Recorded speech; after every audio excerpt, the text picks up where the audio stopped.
Kijing tip bat gi khobor gi baman la kasni naw khwasi kai channel siang bahal subscribe naw manta. Menteri Barang Ba Kejala Meghalaya Konrad Kongkal Sangma Hagasni Palay ulong ba ka office memorandum kaladep mi ban betrai kam ya krosta system bat kane kadai karai bakat do jong ke sarkar. Konrad ulong ba ka jingkli ban phai din biang ya krosta system kan ommi shu Konrad ulo jubab ya kane halor ke jingkli kebai dai bat ke jingshong sha jingit bak lembu put jong ka aching ba dawa ya sarkar ban betrai kam ya krosta system nadu isnam balalek no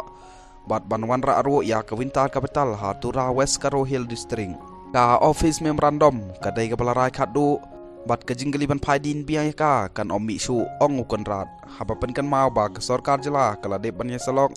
bat barok ki kan hun beper shua banwan ra ya kane ka office memorandum bat mai katkum ke jing ong jong o ka achik ro kala ya don bentalang ha kane ke jing halang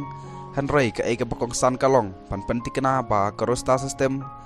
kadai ya ka ban pentri kampa kumbalalong hakis ngi ban sawan nai bat snem pat kane kalong ke bakong san yangi bat kane kadai ka bangi kmi lenti ulong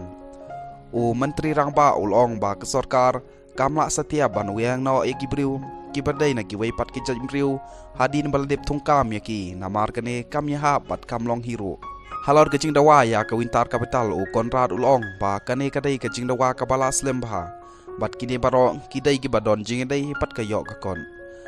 ngala kren nadu kasi penengkong ba baro ki jing dawa ki bawan ha kane ka benta kidai ki badon jing dai pat ka yok ka kot bat kato kane ki jimriu ha ki imlang salang kisngeu bada ka jingyo ya ka wintar capital ka roy ka par kanwan kumta kadai ka wei na gilenti ka balak mi lenti ya ka jingwan ka roy ka par ha kitay ki benta jong ka than ulong haba pen pa ba ka sarkar kala pendikna ba ki kampen roy kilapoy ha barok ka wei gejala menteri rangba ulong ba ha ka sin banakong ka sarkar kala bu ya ki mini sekretariat ha ki than beper jong gejala ba ka thop ya ka tura jawai bet pen usla khoblai sibun